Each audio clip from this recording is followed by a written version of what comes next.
Hello प्यारे बच्चों, मैं सचिन स्वागत करता हूं आपका अपने YouTube चैनल चंदन सर कानपुर में। प्यारे बच्चों, कैसे हैं आप सब?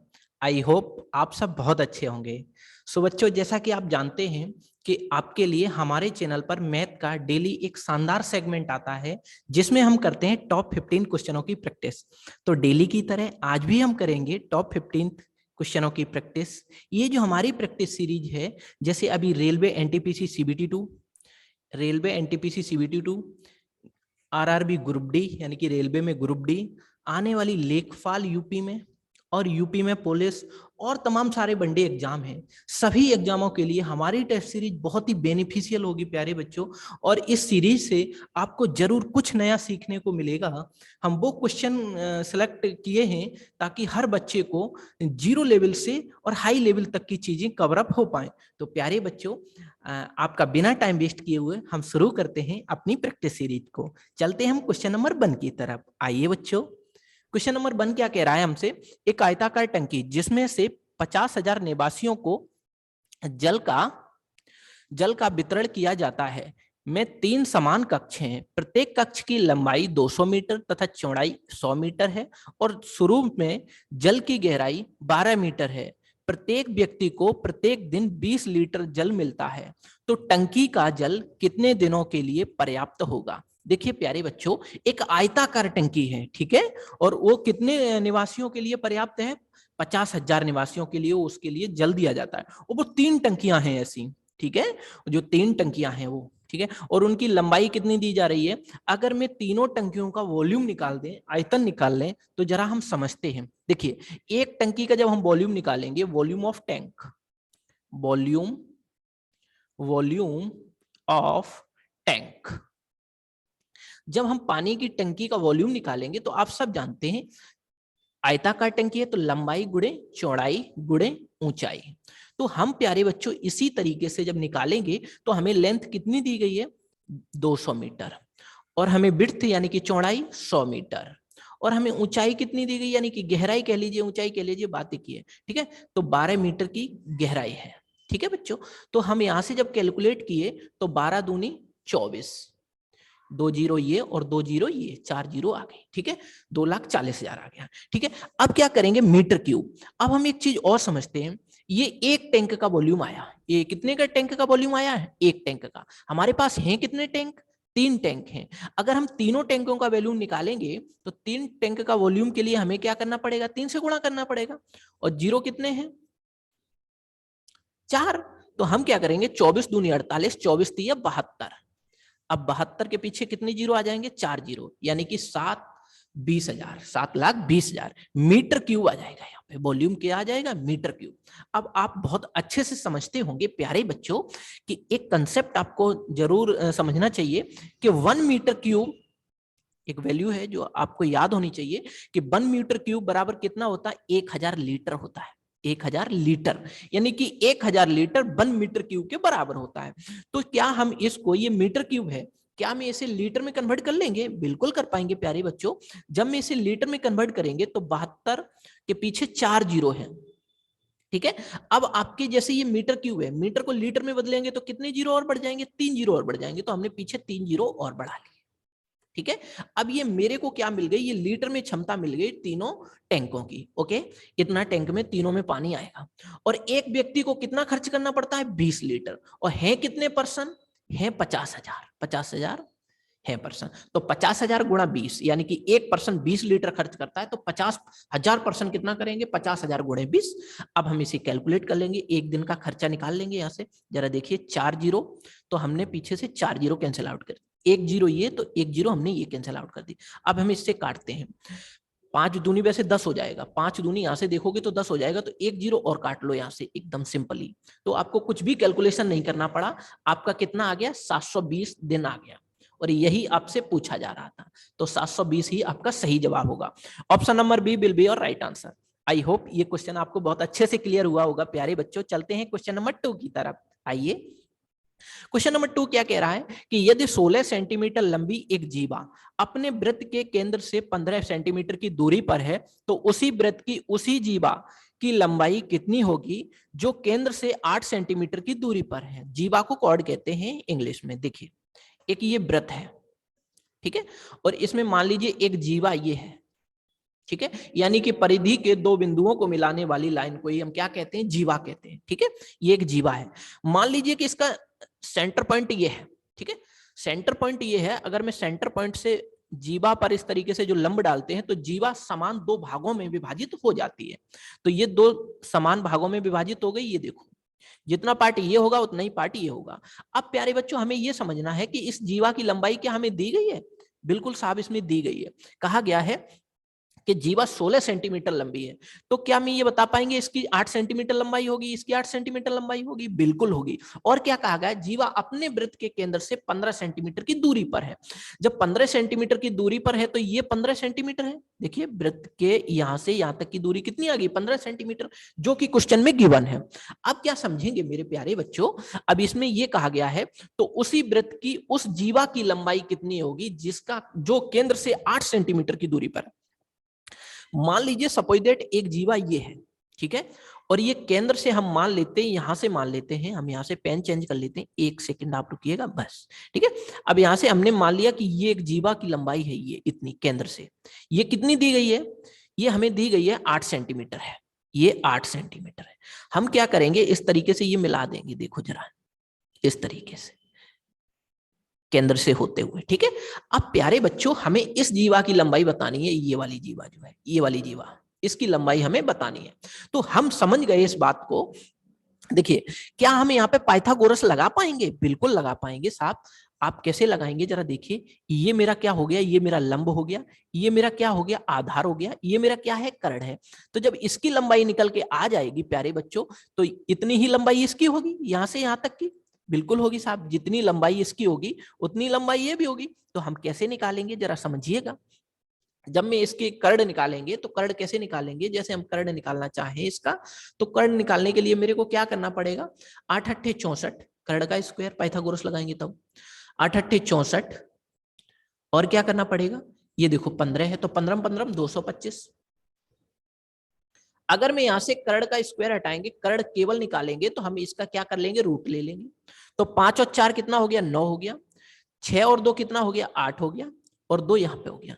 तो यहां से कितनी वैल्यू निकल के आ गई, कर्ण यहां से 17 निकल के आ गया। जब ये 17 है तो ये भी 17 ही होगा, ये क्या होगा, ये भी 17 ही होगा। तो प्यारे बच्चों अब आप ये समझ गए, जब एक वैल्यू आपको 17 आ गई, ये 17, ये भी 17 है, ठीक है। अब मेरे पास क्या निकालना है, मेरे को ये वाली दूरी निकालनी है, और ये मेरे को गिवन है, कितनी है, ये 8 है। तो मैं क्या करूंगा, ये कर्ण है, कर्ण का जैसे ही मैंने स्क्वायर किया तो कर्ण का 17 का स्क्वायर क्या हो जाएगा, 289, एक सेकेंड, 289। अब क्या करेंगे, मैं 289, 8 अट्ठे 64 यहां से घटा देंगे, ठीक है। तो मैं क्या निकाल पाऊंगा इसमें, मैं बेस निकाल पाऊंगा, ठीक है, आधार निकाल पाऊंगा, आधार कह लीजिए, ठीक है। जैसे मैं आधार का स्क्वायर है ये, तो अगर आधार निकालूंगा मैं, तो मैं जरा इस बात को समझ पाए हैं, इसका रूट लेना पड़ेगा, 289 में से 64 को घटाना पड़ेगा। जैसे मैंने घटाया, सॉरी एक सेकंड, हाँ सही है सही है सही है। तो हम यहाँ से देख पाए 9 में से 4 गए कितना आएगा, यहाँ पे 5 आ जाएगा, ठीक है। अब यहाँ पे 8 है, 8 में से 6 गया कितना आएगा, 2 आएगा। अब यहाँ पे कितना आ गया, 2। तो यहाँ से हम समझ पाए कि यहाँ से जो दूरी आ गई वो कितनी आ गई, 15 आ गई, ठीक है। 15 15 225 होता है। तो आपकी जब यहां से दूरी 15 आ गई, तो प्यारे बच्चों आप बहुत अच्छे से समझ पाए होंगे, जब ये दूरी 15 है, ये वाली दूरी यहां तक की, तो क्या टोटल दूरी आप बता पाएंगे यहां तक की, जब ये 15 है तो ये भी 15 होगी, क्योंकि लंब जो होता है जीवा को समान दो भागों में वितरित कर देता है। और हमें पूछी गई है जीवा की लंबाई, तो जो जीवा की लंबाई होगी, जीवा की लंबाई, तो वो कितनी होगी प्यारे बच्चों, वो होगी 30। कैसे होगी, 15 ये 15 ये, ओके। आई होप ये क्वेश्चन आपको बहुत अच्छे से क्लियर हुआ होगा। Option number C will be your right answer. चलते हैं क्वेश्चन नंबर 3 की तरफ। आइए क्वेश्चन नंबर 3 हमसे क्या कह रहा है, जरा समझिएगा इस क्वेश्चन को भी। ये क्वेश्चन हमसे कह रहा है कि यदि x is equal to root A plus 1/√a, y is equal to root A minus 1/√a, तो x की पावर 4 प्लस y की power 4 is minus 2x² by square का मान क्या होगा। आप इस फॉर्मूले को जरा समझने की कोशिश करना, x की पावर 4 प्लस y की power 4 minus 2x² by square.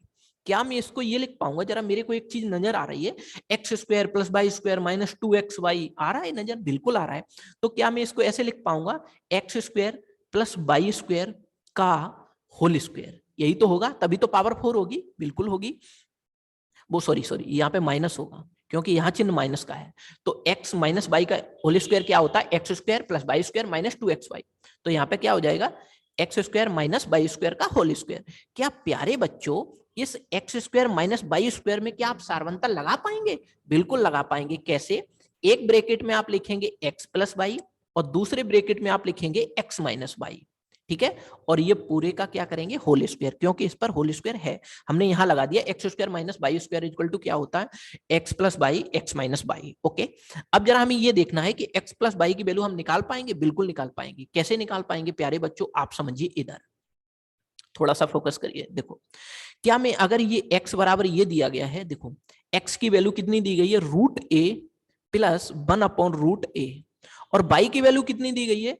Root A minus 1/√a। क्या प्यारे बच्चों, अगर मैं इन दोनों को जोड़ देते हैं तो x प्लस वाई क्या आ जाएगा? देखो ये तो दोनों आपस में कैंसिल आउट हो जाएंगे, 2√a आ जाएगा, बिल्कुल आ जाएगा। ये किसकी वैल्यू आ गई? x प्लस वाई की। इसी तरीके से जब मैं x माइनस वाई निकालूंगा तो मेरी जो वैल्यू निकल के आएगी, जैसे मैं माइनस करूंगा तो यहाँ माइनस हो जाएगा, ये प्लस हो जाएगा, तो ये दोनों आपस में कैंसिल आउट हो जाएंगे। फिर क्या बचेगा आपका? जो x माइनस वाई की जो वैल्यू आएगी वो कितनी आ जाएगी? x माइनस वाई की जो वैल्यू आप निकालोगे वो आ जाएगी 2/√a। ओके, क्योंकि ये दोनों एक दूसरे के अपोजिट ही तो हैं, बिल्कुल। तो 2/√a आ गई। अब मेरे पास x प्लस वाई की भी वैल्यू आ गई, x माइनस वाई की भी वैल्यू आ गई। x प्लस वाई की वैल्यू कितनी है? x प्लस वाई की जो वैल्यू है वो है 2√a। ओके, इनटू, अब क्या करना है? x माइनस वाई की वैल्यू, x माइनस वाई की वैल्यू कितनी है? 2/√a। तो क्या आप इस रूट ए से ये रूट ए कैंसिल आउट कर पाओगे? बिल्कुल कर पाएंगे। और सबकी पावर क्या है? स्क्वायर है। तो ये 2 बचा और ये 2 बचा, 2 दूनी 4। और जब आप 4 का ये होल स्क्वायर करोगे तो कितना आ जाएगा? 16 आ जाएगा। और बस आपका यही सही जवाब होगा, तो 16 ही आपका आंसर होगा। ओके, तो option number A will be your right answer. I hope ये क्वेश्चन भी आपको बहुत अच्छे से क्लियर हुआ होगा प्यारे बच्चों, आपको जरूर कुछ नया सीखने को मिल रहा होगा। चलते हैं हम क्वेश्चन नंबर 4 की तरफ। आइए बच्चों, क्वेश्चन नंबर 4 हमसे क्या कह रहा है? यदि x is equal to 997, y is equal to 998, z is equal to 999, तो x square plus y square plus z square minus x y minus y z minus z x. अब प्यारे बच्चों, ये एक फॉर्मूला होता है, x square plus y square plus z square, ये algebraic formula है। माइनस का एक्स वाई माइनस का वाई जेड और माइनस का जेड एक्स। क्या मैं इसको ये लिख पाते हैं? 1/2 under root X minus Y का whole square plus Y minus Z का whole square plus Z minus X का होल स्क्वायर। ये एक फॉर्मूला होता है। ओके, यानी कि इसकी वैल्यू इसके बराबर होती है। तो जब मैं इसको देखूंगा तो यहां जब मैं ये चीज पुट करूंगा तो जरा समझिएगा, 1/2। अब मैं ये देखा कि x माइनस वाई, तो x की वैल्यू कितनी है? 997। और y की वैल्यू कितनी है? 998। जब मैं x में से y घटाऊंगा तो क्या आ जाएगा? -1, -1 का होल स्क्वायर। ठीक है, आगे बढ़ते हैं। y माइनस जेड, जब मैं y में से z घटाएंगे तब भी -1 बचेगा, तो -1 का स्क्वायर। इसी तरीके से मैं z में से x घटाऊंगा तो देखो ये क्या है? ये z जो है वो 999 है और x क्या है आपका? 997 है। जब मैं घटाऊंगा तो कितना बचा? 2। तो यहाँ पे कितना आ जाएगा? z minus x. तो जब z माइनस एक्स करोगे या x माइनस जेड करोगे, आपको करना पड़ेगा x minus y, y minus z, z minus y minus z होगा यहाँ पे। ठीक है, वाई माइनस जेड हो गया और x माइनस वाई भी हो गया और z माइनस एक्स। ठीक है, ठीक है, बिल्कुल सही है। तो आप z में से जैसे ही आपने 999 से 997 को घटाया तो आपके पास कितने बचे? 2 बचे। और जब 2 बचे तो 2 का स्क्वायर भी करना पड़ेगा। इसी तरीके से आप इसको कैलकुलेट कर लीजिए। -1 का स्क्वायर 1 आएगा, -1 का स्क्वायर भी 1 आएगा, 2 का स्क्वायर 4 आ जाएगा। तो 4 और 2 कितना हो गया? 6। इसे हम लिख पाएंगे 6/2। तो जैसे ही आपने कैंसिल आउट किया तो आपके पास जवाब कितना आ गया? 3। तो इसका सही जवाब क्या होगा? 3। Option number A will be your right answer. I hope ये क्वेश्चन भी आपको बहुत अच्छे से क्लियर हुआ। चलते हैं अपनी टेस्ट सीरीज के अगले क्वेश्चन की तरफ। क्वेश्चन नंबर 5, एक राशि चक्रवृद्धि ब्याज से 4 वर्ष में दोगुनी हो जाती है, कितने वर्षों में यह राशि 8 गुनी हो जाएगी? समझिए प्यारे बच्चों इस सवाल को। कोई एक राशि है जो चक्रवृद्धि ब्याज की दर से 4 वर्षों में दोगुनी हो जाती है। देखिए, कोई हमने 1 रुपए दिया किसी को, तो वो कितना बन गया 2 रुपए। ये कितनी साल में बना, ये 4 साल में बना। कितनी साल में बना, 4 साल में। अब हम ये कह रहे हैं कि ये जब 4 साल में बना तो यही रुपए 8 रुपए कब बन जाएगा, यानी कि 8 गुना कब हो जाएगा। तो ये 8 गुना होने में कितना समय लेगा। तो प्यारे बच्चों हमें क्या करना है, यहाँ पर 1 है, ये 2 है, तो अगर मैं ये 2 जैसा अगर बेस यहाँ पे बना लें तो हमें क्या करना पड़ेगा, 2 की पावर 3 करना पड़ेगा। क्या मैं 8 को 2 की पावर 3 लिख पाऊंगा, बिल्कुल लिख पाओगे। तो इन दोनों के बेस क्या हो जाएंगे, समान हो जाएंगे बस।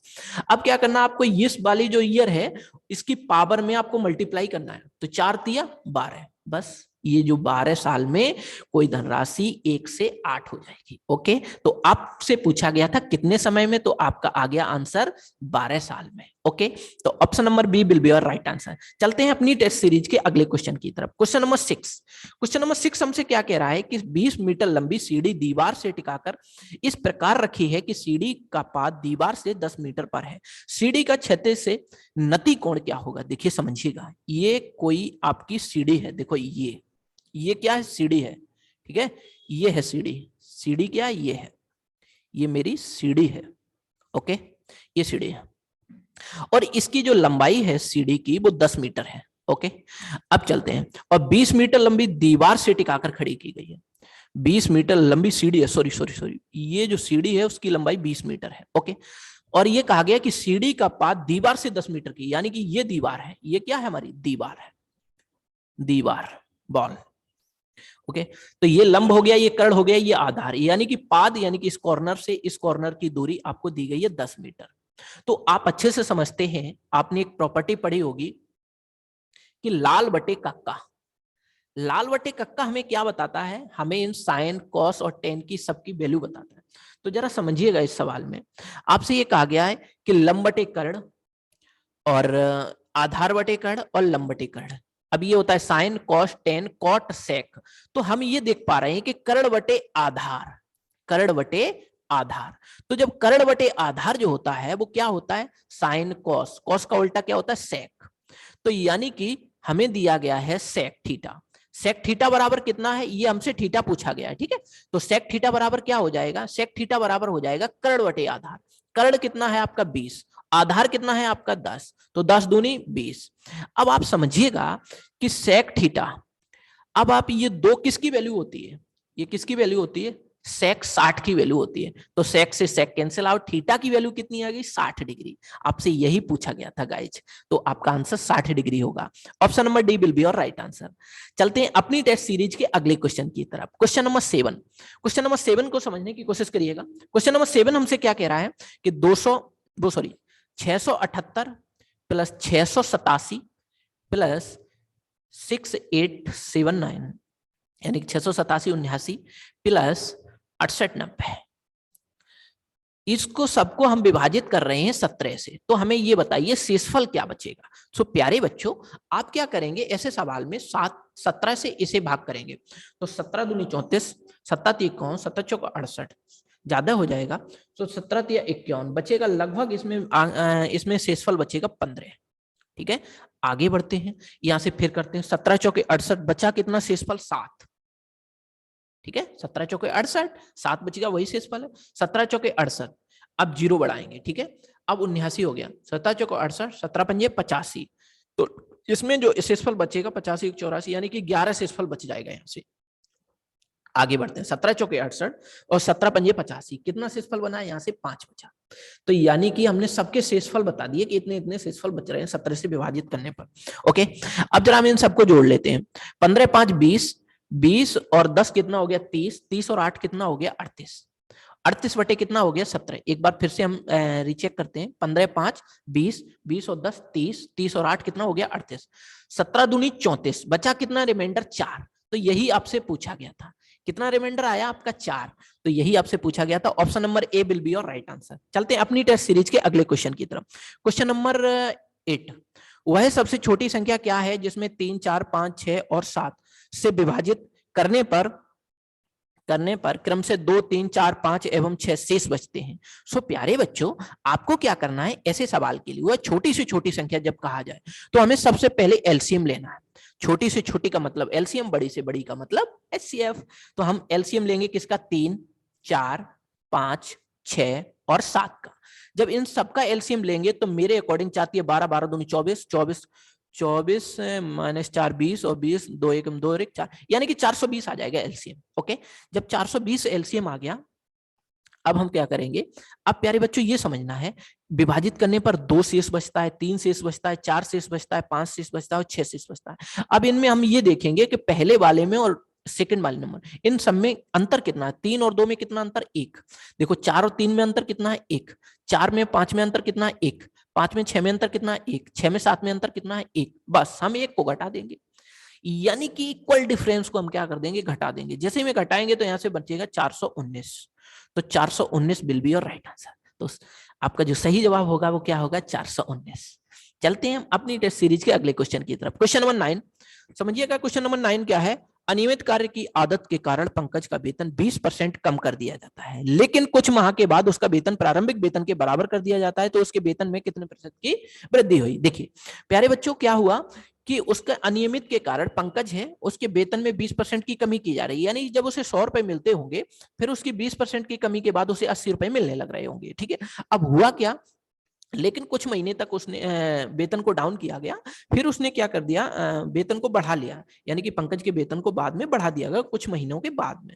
फिर वेतन बढ़ाने के बाद प्रारंभिक वेतन के बराबर कर दिया गया, 80 से 100 कर दिया गया। तो जब 80 से 100 किया होगा तो कितने रुपए बढ़ाए होंगे? 20।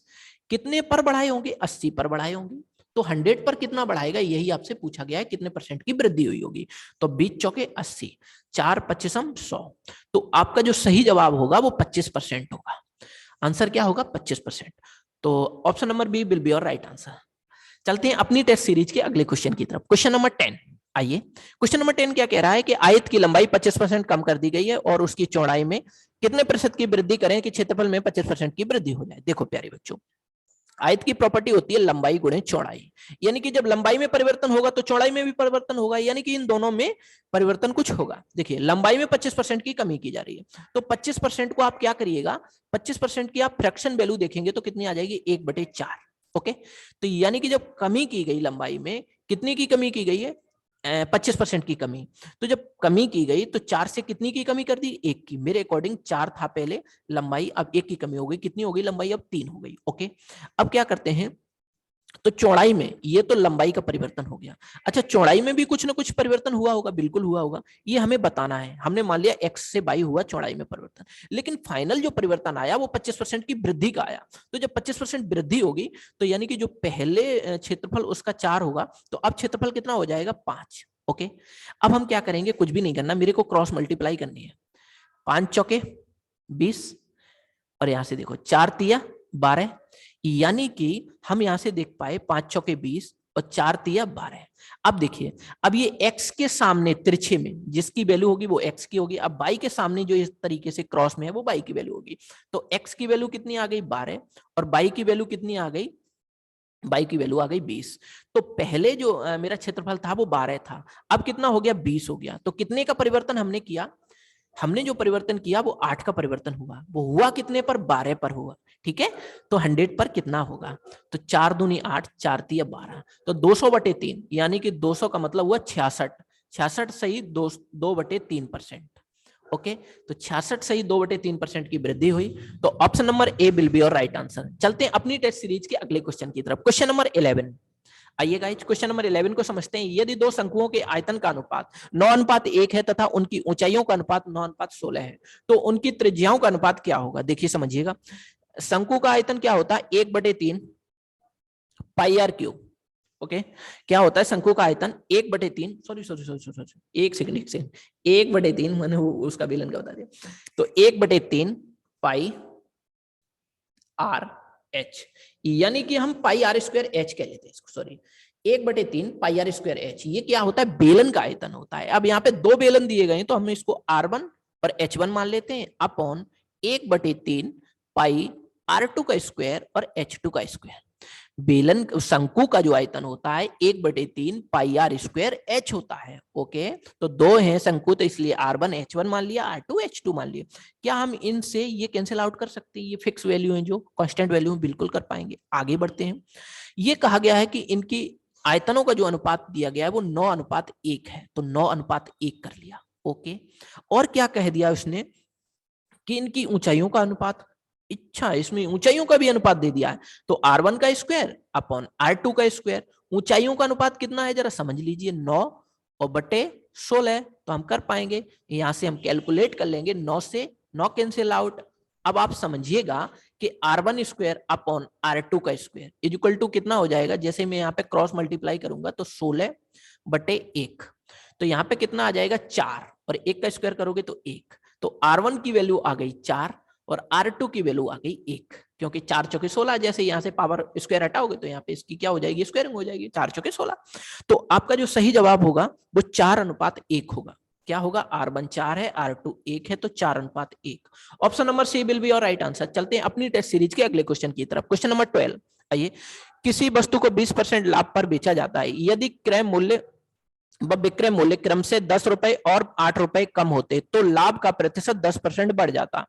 तो वस्तु का क्रय मूल्य बताइए। देखिए 20% के लाभ पर बेचा जाता, मान लीजिए मैंने 100 में कोई आइटम खरीदा था और 120 में बेच दिया, तो हमें कितना प्रॉफिट हो गया, 20% का। अगर मैं इसी आइटम को, ये मेरा सीपी है और ये मेरा एसपी है, ये मेरा सेलिंग वो कॉस्ट प्राइस है, ये मेरा सेलिंग प्राइस है, मान लीजिए मैंने 100x में कोई आइटम खरीदा, ओके। अब हुआ क्या, अगर मैं इसको क्या है, क्रय मूल्य व विक्रय मूल्य के क्रम से, देखिए अगर मैं ये 100 रुपए की जगह पे 10 रुपए कम में खरीदता, यानी कि 100x की जगह पे माइनस कर दीजिए 10x, इतने कम में खरीदता, ओके, तो होता क्या, आगे बढ़िएगा, आगे ये होता कि 120x मान लीजिए और 8 रुपए कम में बेचता। देखो 10 रुपए कम में तो खरीदता, 100x में नहीं खरीदता, फिर मैं कितने में खरीदता, 100x माइनस 10 और 120x माइनस 8। ये इसलिए किया क्योंकि 10 रुपए और 8 रुपए अगर कम में खरीदते तब भी उसको कितना प्रॉफिट होता, 10% प्रॉफिट बढ़ जाता।